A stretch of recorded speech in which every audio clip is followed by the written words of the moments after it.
sing out this song, and I'll be there by your side. Hello and welcome back to Tveiting Patiently, the appreciation podcast that highlights, dives deeper, and celebrates the work and accomplishments of our Tony-winning national treasure, Are Tveit. I'm your host Elizabeth, and today's episode may be a bit of a more personal one and have more feelings than in other episodes, and I'm sure I'm not the only one having feelings about April 9th approaching and the anticipation of all the farewells that are coming that day. But I've been thinking about it, and the sad feelings, they run deeper than all the cast members leaving, than Aaron leaving. This show, this cast, Aaron, they have brought so many positives into my life. And these past weeks have just been amazing. I mean, I have said yes to every opportunity that I've had to go to Moulin Rouge. And usually I'm someone who says no to things I want to do because I feel guilt over spending the money or leaving my kids for a period of time. But for whatever reason, something switched in me, and these last few weeks have just been weeks of yes. It helps that my husband is so supportive. He has come to the show with me. He has encouraged me to go solo. He says he can tell how happy I am when I'm talking about the show and when I'm there, so he wants me to have all those chances, and I just feel very lucky to have him in my corner for that. And along with bringing the word yes back into my life, Aaron and Moulin Rouge have also brought amazing friendships. I know that those friendships, they'll continue and they will grow after Aaron leaves Moulin Rouge, yet it's still sad. We're all from different states, and the Al Hirschfeld Theater became our common ground. It's where I met some of these wonderful humans in person for the first time.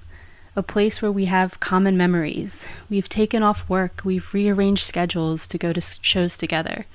And there's just something about having a group to talk to and share that common interest. I was talking about this with my husband, and I'm sure some of you can also relate, but making friends is hard, especially as an adult. Everyone has their own lives and own things going on. Everyone is guarded in their own way. And yet I feel the friendships that I've made through the shared interest in Aaron, Moulin Rouge, and just Broadway in general, they're some of the most authentic friendships that I have. There was never that awkward period that can happen in the beginning of friendships.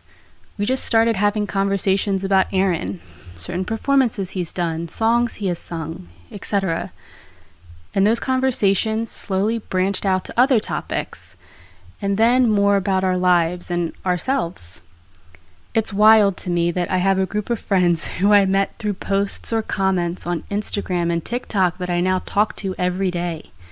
They make me laugh daily, and they're a constant source of support and encouragement. And there's just something so meaningful about having a group of people in your life that get it, that share your interests and don't mind engaging in the obsessive conversations. In fact, those obsessive conversations are highly encouraged. The in-person meetings started at Aaron's Keen concert back in November, and that was his first concert that he had since he left Moulin Rouge on May 8th. My husband was with me there, and he said afterwards that the way we hugged each other and just picked up with natural conversations, it's like we've known each other for years. And now, anytime one of us is at the Rouge, we celebrate and we share in the excitement of being in that special place. Back in January, I had made plans with one of these friends to meet in person for the first time at Moulin Rouge at the matinee on March 22nd. It started off as just the two of us and then grew into a little group. And we had all adjusted our schedules and we made plans to get to the city for the show.